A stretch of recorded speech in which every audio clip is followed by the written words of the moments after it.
All right, foundlings, we've covered the basics of getting started as well as how to unlock all of the shells and weapons in Mortal Shell. You might have already begun exploring Fulgrim and tackling the different dungeons, but what if I told you there was one final shell and weapon you could unlock? Those hints I dropped in the other videos? Well, today I'm here to deliver.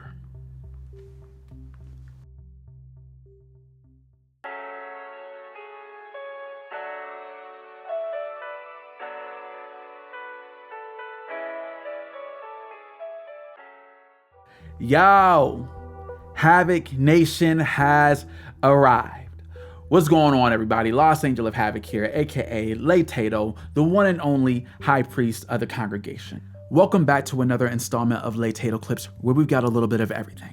Now, if you've been following this series of guides, I firstly just want to thank you all for the support. I enjoyed jumping back into Mortal Shell, and it's got me really excited for Mortal Shell 2, which is coming in just a few short days. That being said, I did tease a 5th shell and weapon that can also be unlocked early. Fortunately, the steps to obtain them should be fairly simple. First, make sure that you have all of the shells unlocked. Per my previous guide, you'll want to be sure that you've acquired Teal, Solomon, and Aerodrim. Next, make sure you've unlocked all of the weapons. This game gives you the hollowed sword at the beginning of the game, so you'll just need to unlock the smoldering mace, hammer and chisel, and martyr's blade. And finally, be sure to farm a bit and obtain enough tar to purchase the 2 quenching acid items in Vlas, the merchant's inventory. You'll want to figure out what weapon best suits your playstyle and upgrade it to +2. In addition, you'll need to grab a shell that also fits your playstyle as well, because as you might guess, you're preparing for a fight. Now, additionally, the items I recommend equipping to your inventory for this fight are welt caps and roasted rats for restoring health, and boiled frogs for increased stamina regeneration. Welt caps can be gathered from exploring and typically respawn every 5 minutes, and roasted rats can be purchased from Vlas's inventory at Fulgrim Tower for 100 tar each. Boiled frogs, on the other hand, can drop randomly from enemies, so unfortunately it's not something that you can target to farm, but if you're farming for tar, for upgrades, then you're bound to grab a few as well.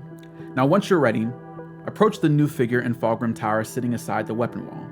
This is Hadern. He is our teacher in the sense that he is the boss you faced each time you've needed to unlock a weapon. He is also the boss you encounter when learning the basics before you exit into the world of Fulgrim from the tutorial area.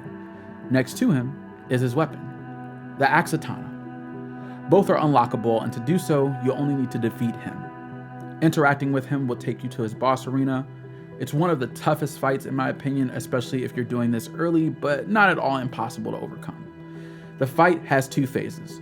The first phase involves Hadern moving in swift motions with the Axatana in its katana stance. Unlike previous fights, he will use Hadern more often, which can and will interrupt your attacks and leave you vulnerable for a short period of time, so do attack with caution. Now, in his second phase, Hadern will switch the Axatana to its axe form. His attacks this time around will become slower and more dangerous. While in the second phase, he won't be chaining together combos as quickly, his attacks will deal more damage when they land, so it's imperative that you do all that you can to avoid being hit whenever possible. Now, unless you're very confident in another combination, I highly suggest using Aerodrim for this fight, along with the hammer and chisel or the hollowed sword. Aerodrim's health pool and poise, plus the swiftness of the hammer and chisel's combos, allow for a good amount of hits whenever there's an opening, while also being able to tank damage without worrying about half or all of your health being gone in just a handful of attacks. Of course, Aerodrim doesn't have the stamina to completely go off with combos, so do be sure to be mindful and also use Hadern whenever you can. That said, be patient and take your time. You may defeat him first try. It may take you a couple tries, but once you've defeated him, his shell will be unlocked as well as the Axatana, which you can equip by interacting with it beside him.